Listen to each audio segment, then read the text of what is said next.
ಇವತ್ತು ದರ್ಶನ್ಗೆ big day. Darshan and ಗ್ಯಾಂಗ್ನಿಂದ ರೇಣುಕಾಸ್ವಾಮಿ ಕೊಲೆ ಕೇಸ್ಗೆ ಸಂಬಂಧಪಟ್ಟ ಹಾಗೆ ಜೈಲಲ್ಲಿ ಇರುವಂತಹ ದರ್ಶನ್ಗೆ ಕನಿಷ್ಠ ಸೌಲಭ್ಯ ಕೊಡಬೇಕು ಅಂತ ಕೋರಿ ಸಲ್ಲಿಸಿದಂಥ ಅರ್ಜಿಯ ಆದೇಶ ಇವತ್ತು ಹೊರಗಡೆ ಬರುತ್ತೆ. ಜೈಲಾಧಿಕಾರಿಗಳ ವಿರುದ್ಧ ಅರ್ಜಿಯನ್ನು ದರ್ಶನ್ ಸಲ್ಲಿಸಿದ್ದಾರೆ. ಇವತ್ತು 57ನೇ CCH ಕೋರ್ಟ್ನಿಂದ ಆದೇಶ ಪ್ರಕಟ ಆಗುತ್ತೆ.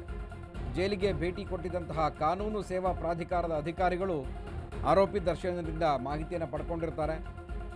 ಆ ಒಂದು ಮಾಹಿತಿಯ ಮೇರೆಗೆ ಕನಿಷ್ಠ ಸೌಲಭ್ಯವನ್ನು ಕೊಡಬೇಕು ಅಂತ ಮನವಿಯನ್ನು ಮಾಡಿಕೊಂಡಿರ್ತಾರೆ.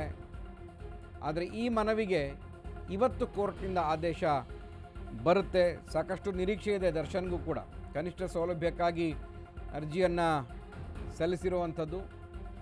ದರ್ಶನ್ ಇದ್ದ ಸೆಲ್ಗೆ ಭೇಟಿ ಕೊಟ್ಟು ಜಡ್ಜ್ ಪರಿಶೀಲನೆ ಮಾಡಿದರು, ಮನವಿ ಮಾಡಿಕೊಂಡಿದ್ರು. ನವೆಂಬರ್ ಮೊದಲ ವಾರ ಟ್ರಯಲ್ ದಿನಾಂಕ ನಿಗದಿಯಾಗುತ್ತಾ ಅಂತ ಪರಿಶೀಲನೆಗೆ ಬರ್ತಾರ ಜಡ್ಜ್ ಅಲ್ಲಿಗೆ. ಕೊಲೆ ಪ್ರಕರಣದ ಟ್ರಯಲ್ ಮಾಡುವಂಥ ಸಾಧ್ಯತೆ ಕೂಡ ಇದೆ. ಜೈಲಲ್ಲಿ ಕನಿಷ್ಠ ಸೌಲಭ್ಯವನ್ನು ಕೋರಿ ದರ್ಶನ್ ಸಲ್ಲಿಸಿದಂತಹ ಅರ್ಜಿ ಆದೇಶ ಇವತ್ತು ಪ್ರಕಟ ಆಗ್ತಾ ಇದೆ.